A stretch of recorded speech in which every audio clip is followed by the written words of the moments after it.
No one is born hating another person because of the color of his skin, or his background, or his religion. People must learn to hate. And if they can learn to hate, they can be taught to love. For love comes more naturally to the human heart than its opposite. Nelson Mandela. Now, in today's episode of All in Society and Friends, I'm really going to put myself out there because this is a very uncomfortable topic. And it very well may be one of the episodes that are lowest viewed because of the topic. It's not something that you really want to discuss or hear about because this is not entertaining, this is not fun to discuss, but it's absolutely necessary to discuss. And so let's just get right into it. AMC Screen Unseen. Now, how many of you have heard of AMC Screen Unseen? Well, if you're not familiar, yesterday I went to AMC Theaters to see a never-before-seen film during its Tuesday night special. The movie is a $5 movie, but here's the kicker. The movie is a mystery. You have no idea what the movie's about. You have no idea who's going to be in the film. The only thing that AMC Theaters shares with you is its rating beforehand. And on this case, the movie was rated PG-13. This was the first time I had attended this type of screening. And some of you are probably thinking, so on Tuesday night during the national championship game, you decided to go see a $5 movie and you had no idea what film you were going to see. Yes, I did. And I just watched the movie on YouTube TV. I watched it as I recorded it. I watched it when I got home. And I mean, the game was decent, but it wasn't all that great. So nice job, U of M. I'm born and raised in Michigan, so it was great to see U of M take it home. I don't really care whether it's University of Michigan, Michigan State. If somehow Eastern Michigan made it to the championship, it was just nice to see Michigan to take home the championship. But let's move back into the film.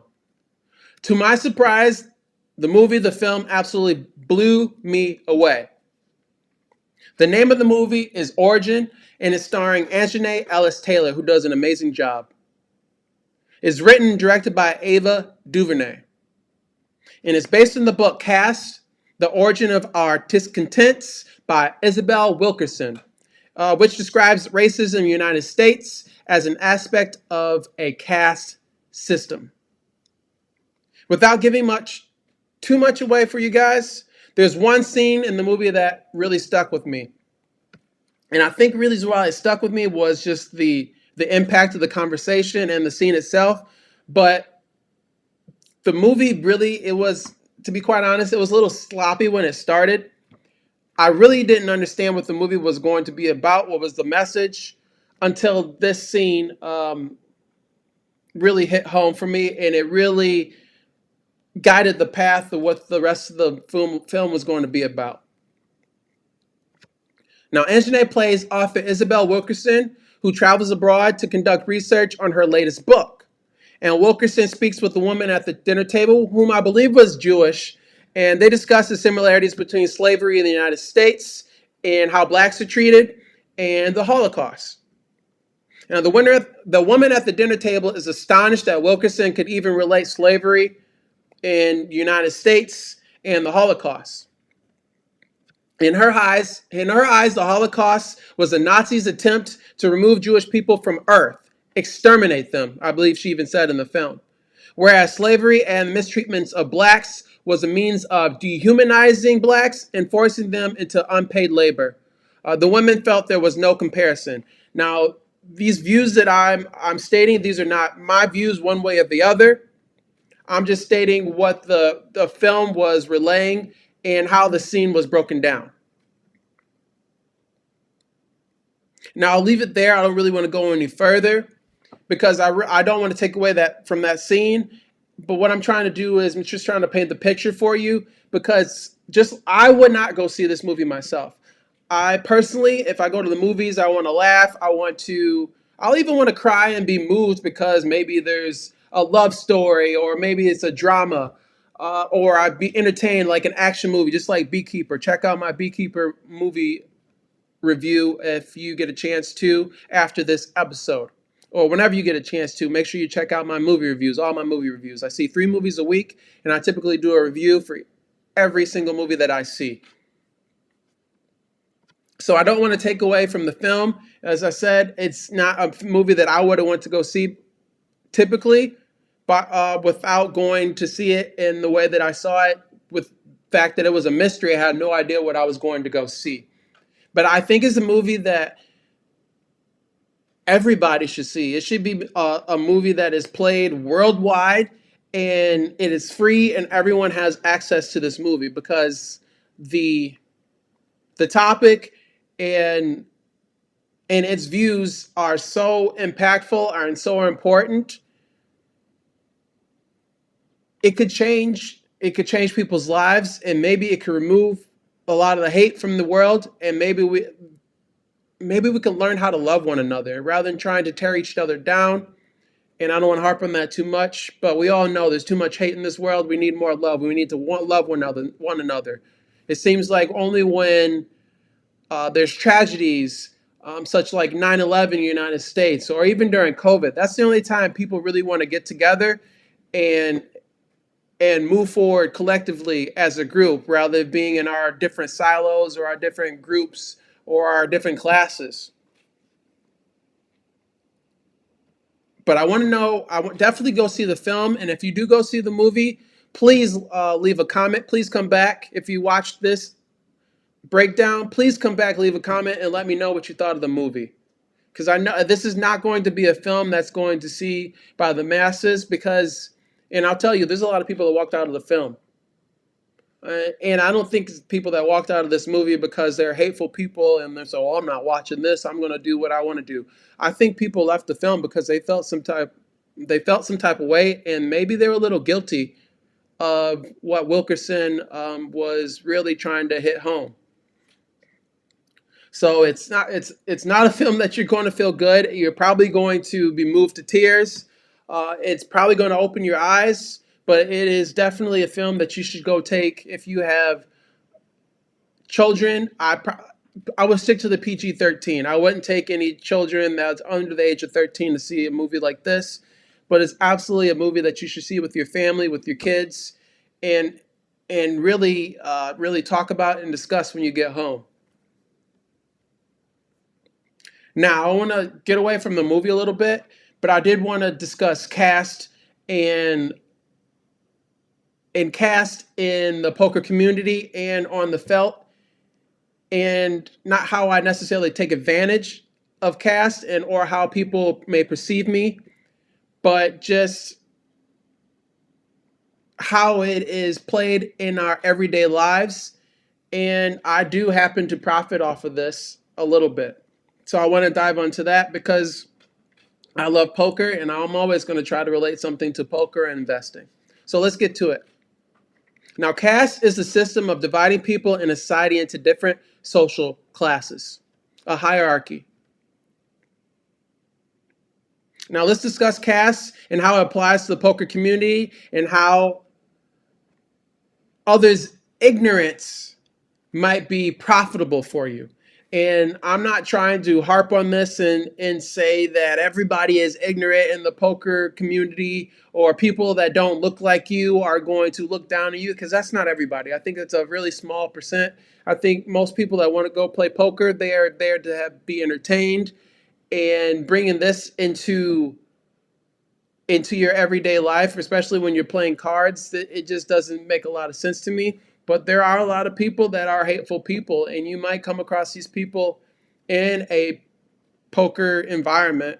So just be mindful of this and just kind of think there are ways that you might be able to take advantage of somebody's ignorance. Now, I've had success playing Texas Hold'em poker, and I attribute a lot of that success taking advantage of people who are overly aggressive and think they can push me around based on my appearance, or maybe thinking that they are in a hierarchy than myself, or they are better than me. So for me, I always play the long game. And when I play poker, sometimes you're not going to win every single hand that you play. Sometimes you have to lose those small battles in order to down the road win the war. Sometimes you're going to have to sacrifice some of your chips, some of your troops, in order to, down the road, construct a plan and eliminate your enemy. And especially in a poker tournament, it's the survival of the fittest. It's the last man standing. So that's exactly what it is. It is war, and your chips are kind of like your army, your troops that you send out in order to win small battles. And those small battles, you get more chips and you get more and more power in order to kind of enforce your will on others. And aggression is really key when you're playing poker tournaments. Now, I'm heading to Tunica next week to play the World Series of Poker tournament event at the Horseshoe Casino. And I can't wait because back in, I believe it's 2015, my best event was in Tunica. And I haven't been back since. So I'm looking forward to this trip. And it really made me think, is it because when you think about deep down in the South, is it because people thought that they could take advantage of me, but in turn I took advantage of them? So this may be in the back of my mind while I'm down there. And like I said, now that was many years ago. The dynamics completely could change, but it is down in the South, and I mean it is what it is. And I don't want to go too deep into that, but I think that it played a role into how I was so successful. I think I played like 9 events, and I made 6 final tables, which is pretty outrageous. Um, to make 6 final tables out of 9, 10 events. So I hope to have that success again, but it would be really difficult. And to be quite honest with you, I'm not playing 9 tournaments. I'm not playing that many tournaments. I'm probably playing 3 or 4 tournaments max. And I hope to final table every single one if I'm lucky and play well enough and the cards fall my way. That would be absolutely awesome. Make sure you follow along on my social media. On Instagram is at UncleBuddy21 and at All In Society. And definitely check out the YouTube page. I'll be posting some videos on there as well in my poker playlist. I believe it's called Play to Win. So that's going to give me the opportunity to talk about the poker communities that I have created, or one poker community I created on Patreon, and the other community is a VIP community, and it's really a support group for individuals like myself that are into stocks and maybe even real estate as well, and they don't necessarily have anybody to discuss investments with. It's really a support group for us to get together and talk about stocks that we like or maybe stocks that we don't like, the market, how it's going up and down, and just overall investments in general. So I wanted to discuss those communities with you today. This is definitely going to be and I think I said it already, a episode of All in Society and Friends that is not typically like any other. But this movie really moved me, and I thought I really could incorporate it into my poker communities and just kind of shed my experiences and how I've kind of somewhat taken advantage of this caste system or people's beliefs that they think they might be better than myself, and it has nothing to really do with the color of my skin. I think a lot of it has to do with I'm just a young. Look like a young kid, and in the poker community, it's a lot of. Well, I shouldn't say that. The poker community is getting younger as the years go on. Back in the day, the only thing that we really had available were these books in order to really work on our game and to learn how to play the game better. One of the books that I read was Ace on the River. I think that was by Barry Greenstein, if I can remember. Daniel Negreanu wrote a couple books that I wrote. Dan Harrington, Phil Hellmuth. And so I read a lot of the books in order for me to learn how to play poker at a high level. But now there's all of this technology. There's this AI software. I bought CLC Poker. That's with Chance Corneth, and he uses AI and AI tools in order to kind of go in and really to work on your game, as well as creating these webinars and for you to follow along with in order for you to watch and level up your game as well. So the game is becoming younger, but there are, when you think about it, poker is really like a retired man or an older man's game, because how many people really have the disposable income to be buying into $400, $500 tournaments, especially in today's economy? It's rough out there right now. Inflation is it's coming down slowly, and we hopefully will get a lot of rate cuts later this year to make it a little bit more affordable for us. But poker to me is really a old man's game, and something that people do when they're retired and they have the free time to sit down and play poker for hours on end. It's not really a game that you can go sit down and play for 1, 2 hours and think you're going to be profitable or successful over the long term. But I wanted to discuss the All in Society poker community. It's on Patreon. If you're not familiar with Patreon, Patreon essentially is like a social media site like Facebook, but there's a subscription baked into it. And so if you want to look at some of the content on there is free. Anybody can see it. But a lot of the exclusive content that I'll have in there, especially for the poker, um, I want to create a support group for you guys. And so I'll put some of my results or just kind of fun content on there for free. But really, some of the good stuff, such as invitations to meetup games and the DMV poker scene, or even meet me at Tunica. Not this event, but an event in April. I'm going to put on an event there, and Vegas poker rooms. If you want to be part of that community where you can learn together as poker players, you can travel together as poker players, just talk with one another in a sense of community and make money together. I believe that you should be in the group. It's a diverse and an inclusive community for anybody, men, women, whatever the case may be. Obviously, I would prefer anybody who was 18 years or older. Actually, it's a requirement. You have to be 18 years or older in order to be on Patreon or to be in my Patreon group. Because some of the casinos, like the casino that I grew up playing in Michigan, you only have to be 18 to play in the poker room. So 18 years or older, and if you're just looking, if you're like kind of like myself, I have a lot of poker buddies in this area, but as we really don't have a means to really get together. If we really discuss, it's just like one or two of us discussing things. It's really not a place for us all to get together and really talk about the game and kind of level up and get better. So that's what I'm really trying to create: a inclusive and a diverse community.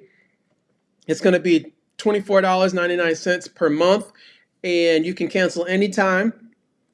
And there's a 7-day free trial, so you can go in there, see exactly what I'm posting in the community, and if it's something that you feel that's going to provide value for you, then absolutely stay, and go ahead and subscribe. But if you don't think there's any value for you right now, just wait around.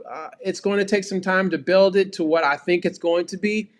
But the way I see this in 5 years from now, instead of me just going and playing poker tournaments and getting in the plane by myself, we're all going to be on the same plane traveling. We'll all be staying in either, if we stay in the same hotel, or if we grab a Airbnb, we all stay in a home together. We can all go out, eat together. We can travel one another, which will cut down a lot of your expenses when you're traveling. I know a lot of people that don't have a local poker room that has all like the best cash games, the best action, or if you like playing poker tournaments, sometimes you want to go out to Las Vegas and you want to stay, but you really can't stay too long because the hotels may cost too much and just like airfare is too expensive.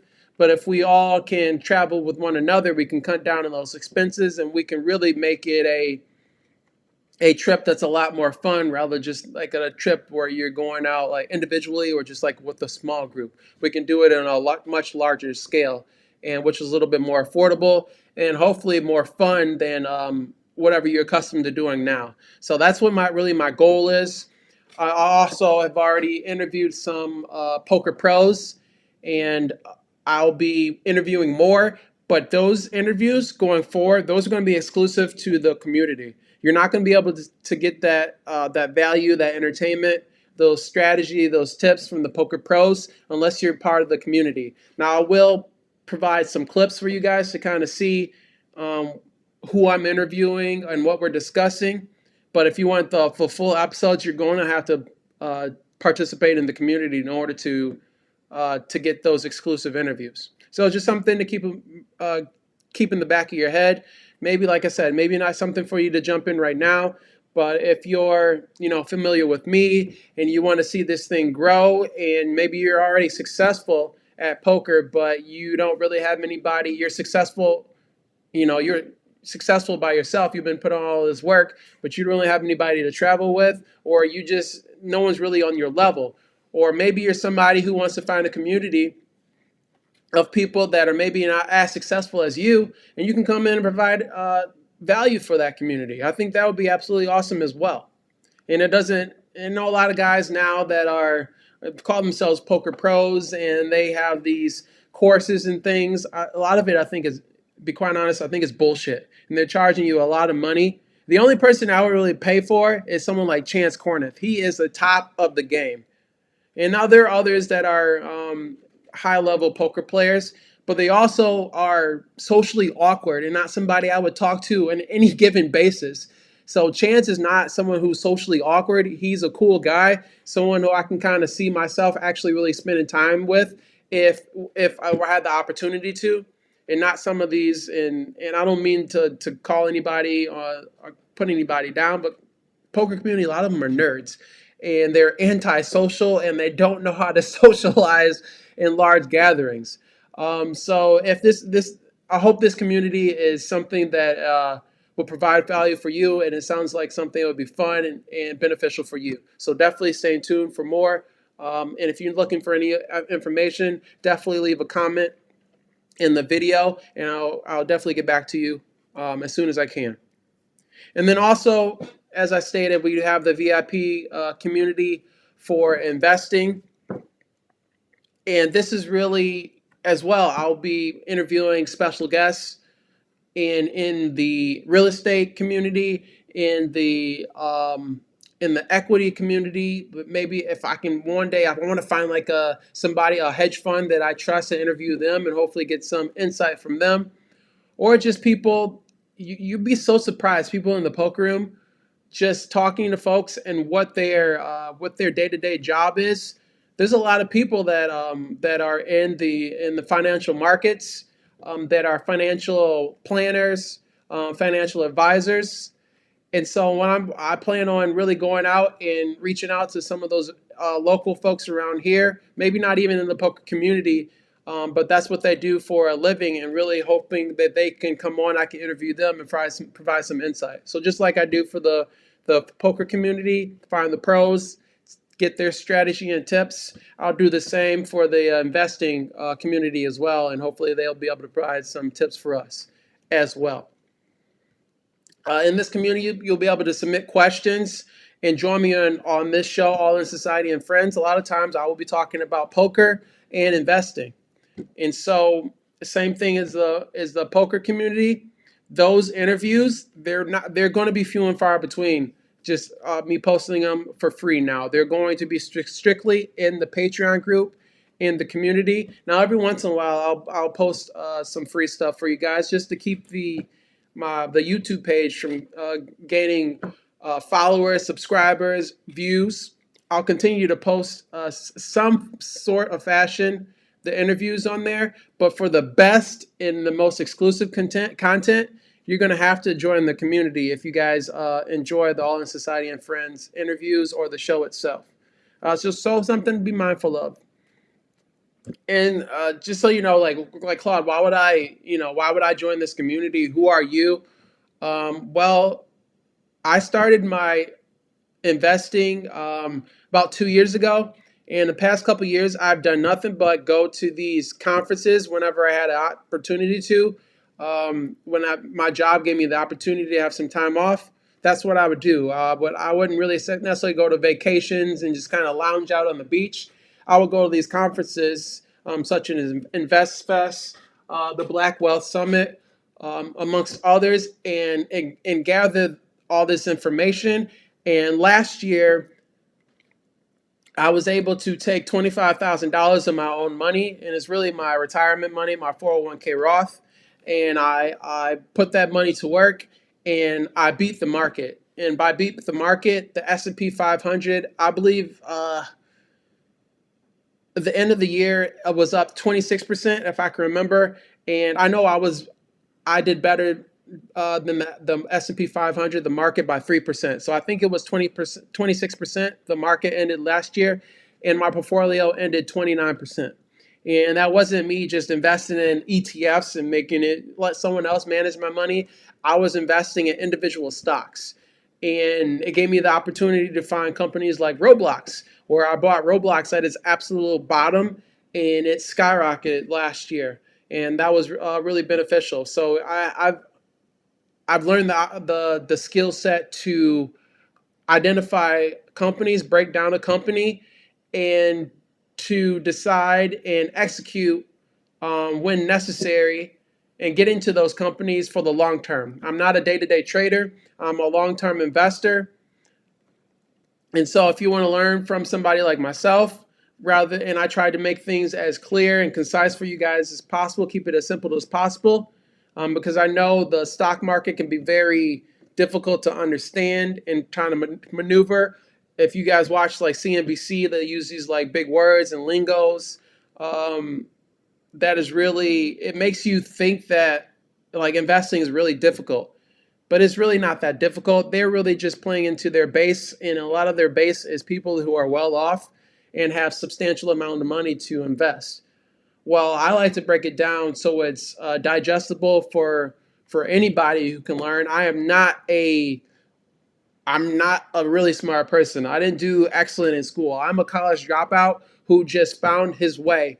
I wasn't.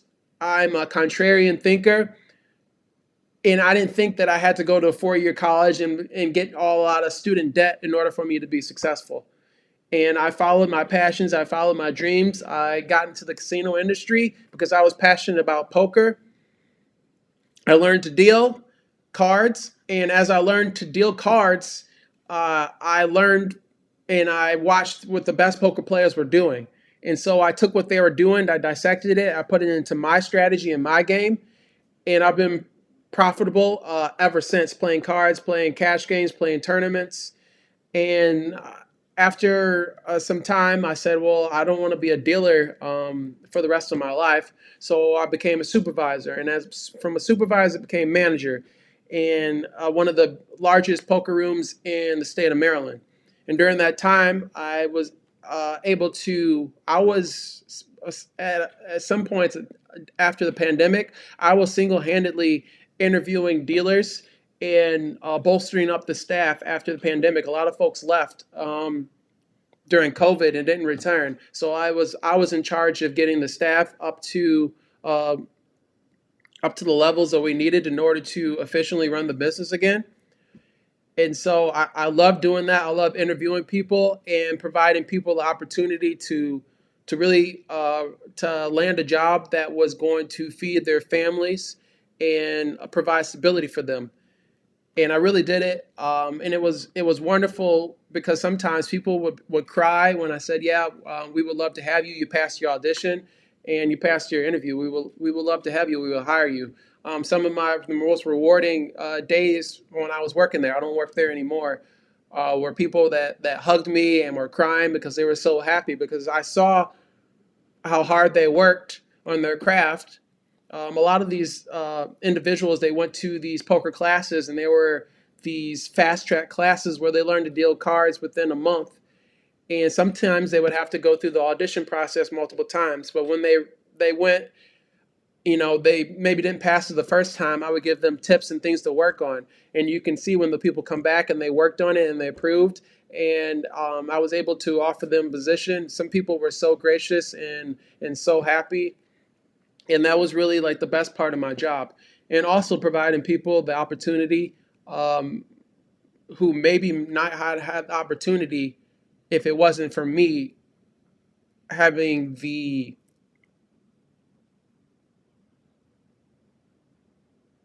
understanding that someone gave me the opportunity when before I would. And this is my boss Adam. He gave me the opportunity and saw something in me, and his boss Johnny.